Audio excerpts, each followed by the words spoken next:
Ya, jadi pada pertemuan yang tugas pertemuan 3 ini, saya akan menjelaskan tentang ISO 3100 dan prinsipnya, yang merupakan standar internasional untuk memanajemen risiko yang memberikan ISO 31000 yang memberikan kerangka kerja dan prinsip dasar agar organisasi dapat mengelola risiko secara efektif dan terintegrasi.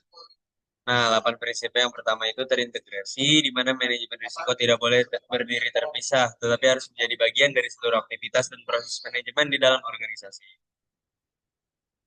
Nah, ilustrasinya pada perusahaan retail, dalam perusahaan retail nasional, di Matahari ataupun Indomaret, proses identifikasi risiko dilakukan melalui setiap lini bisnis, mulai dari pengadaan barang, distribusi, dan lain-lain.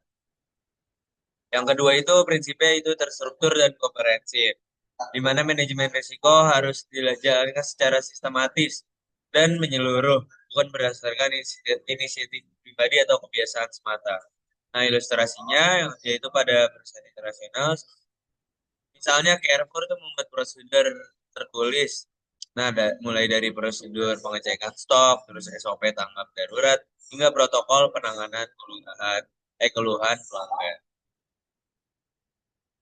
Yang ketiga itu disesuaikan atau customize, ya, di mana setiap organisasi punya karakter dan konteks yang berbeda. Ilustrasinya, sebuah toko swalayan di daerah mungkin pesisir ya, atau pinggir-pinggir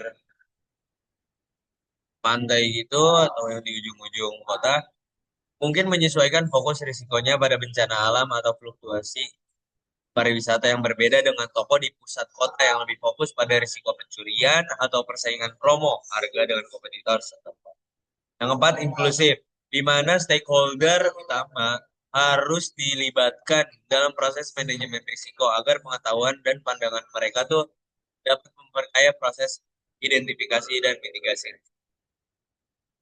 Nah, ilustrasinya itu saat merancang promo besar atau program loyalitas, perusahaan retail tuh harus melibatkan manajer toko, staf lapangan, bahkan beberapa pelanggan yang loyal. Dengan seperti kayak ada sesi brainstorming, terus manajemen memperolehan wawasan, secara langsung tentang potensi risiko. Yang kelima itu ada dinamis, di mana risiko terus berubah seiring perkembangan lingkungan bisnis, teknologi maupun regulasi. Di mana diilustrasikan pada COVID-19 itu perusahaan retail itu harus menyesuaikan prosedur penanganan risiko kesehatan di toko mereka masing-masing. Seperti kayak misalkan prosedur manual yang kayak dilakukan oleh kasir secara langsung itu diganti dengan check out tanpa sentuhan atau contactless. Lanjutnya ada pengiriman instan yang dilakukan secara e-commerce. Terus juga pembatasan jumlah pengunjung.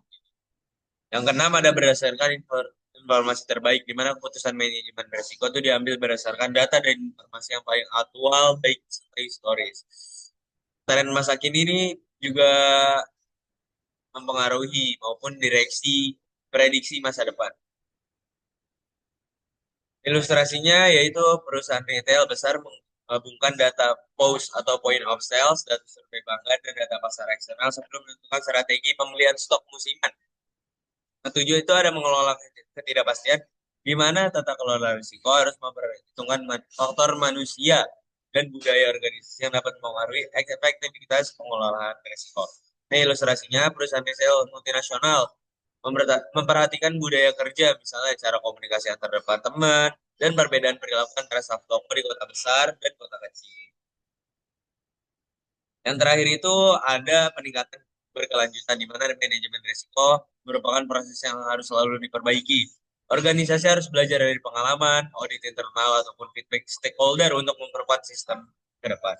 Ilustrasinya, setiap kali ada insiden kerusakan barang atau keluhan pelanggan, manajemen melakukan root